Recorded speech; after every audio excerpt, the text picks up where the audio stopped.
Hey,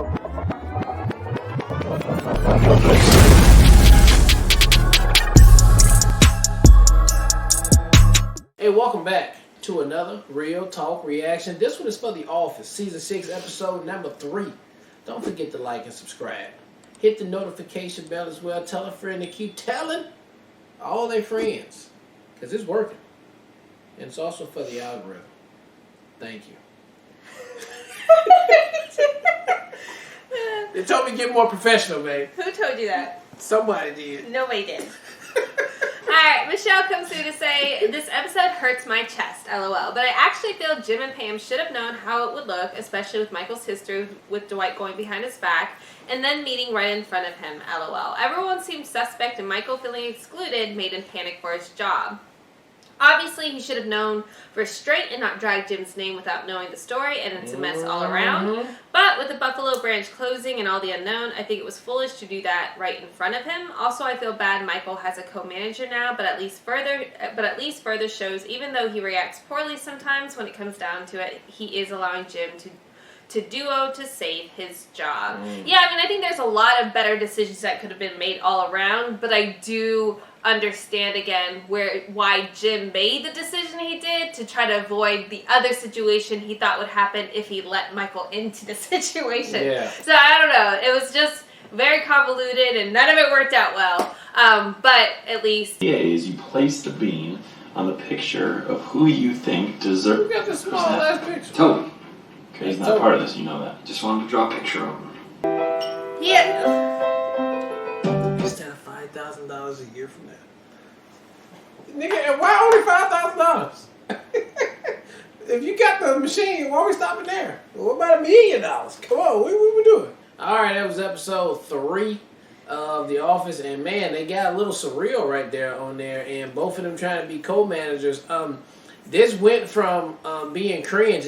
This episode was definitely not too cringe, but more of like a realistic, real world scenario what we got going on right here. But it turned into very, very heartfelt at the end, that Michael being a super clown all the way in the beginning and through the whole episode, and then finally realizing like, wow, I really actually got somebody else equally that I can share these type of things with that happens.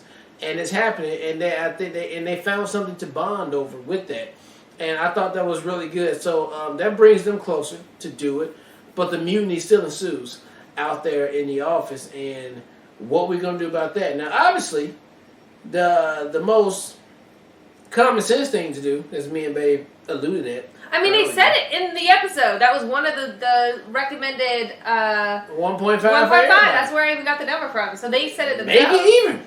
Why were you playing this game? I get it. Jim wants to do the performance-based thing, which most companies do. Like, whoever do the best, get the most. Okay, got it, right? But you should have did that. Both of y'all was on the same page, came out, boom, that's what it is. But no, you want to do it the goof way, and now you got everybody all riled up, so guess what you got to do now? Fuck it. Instead of having the whole mutiny, everybody 1.5 equal all the way around. And next year, we doing performance-based. Just so y'all know. God damn it. And that's it. So I thought it was a good episode. It had some good ha-has in there. And I cannot wait to see where we go from here with this dynamic. I feel like you because I use that word all the time. You're like, here I go. Because like that's not one of yours. Sorry, I threw me off a little bit. You got me. So what I really appreciate about this episode is I empathize with both Michael and Jim's character as far as certain aspects of the episode.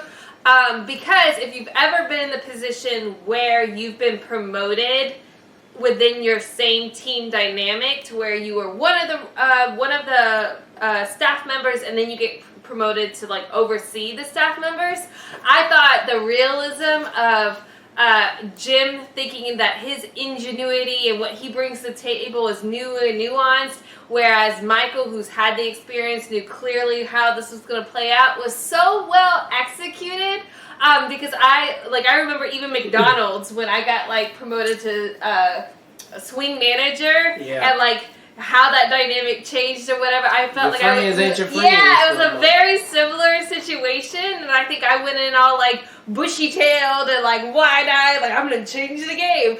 So I really empathized with that situation. I thought they did such a great job of balancing the dynamic between the two of them, the seasoned manager versus the new guy coming in and wanting to, you know, bring his fresh ideas to the table. And I thought both Jim recognizing that in this situation, his closest person that he can relate to and be on the same page is Michael. And in reverse, Michael recognizing that this is the first opportunity he's got to share a burden of a really tough situation, and Jim's there to support that too. Yeah. I love the fact that Michael came in with the world's best boss extra mug for him. That was just a very cute thing to do, and I really appreciated that. I also think that it makes perfect sense from the writing standpoint of the show that Dwight would try to create a mutiny specifically against Jim. That does work really well. That aligns so well with his character.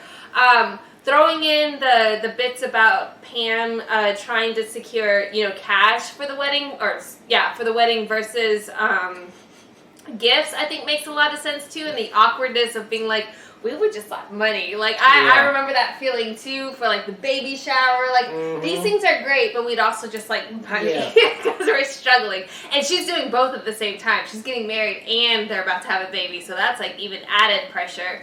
And I also appreciate the fact that like Jim's in this awkward situation where he is a manager and he can't show favoritism to Pam either, but also you can't do that at the detriment of Pam. So it's just all the nuances of the complexity of Jim being a co-manager now, I thought was really well fleshed out just in this one episode, which is one of the things I was really excited about.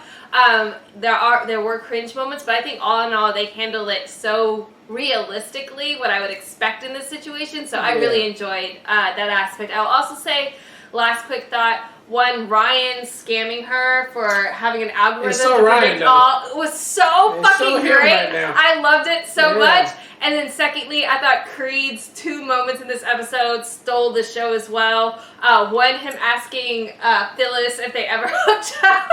He can't remember. Yeah. I thought was great. And then the fact that in the camera room, he's the only one standing up, and was like said the Jim thing was really good too. So really, I mean, all in all, one of my favorite episodes this season so far. I thought it was firing on all cylinders, and I really enjoyed it. So can't wait to check out the next one. Yep. All right. Well, look, thank you guys again for watching another Real Talk reaction for The Office Season 6, Episode 3. And until next time, people.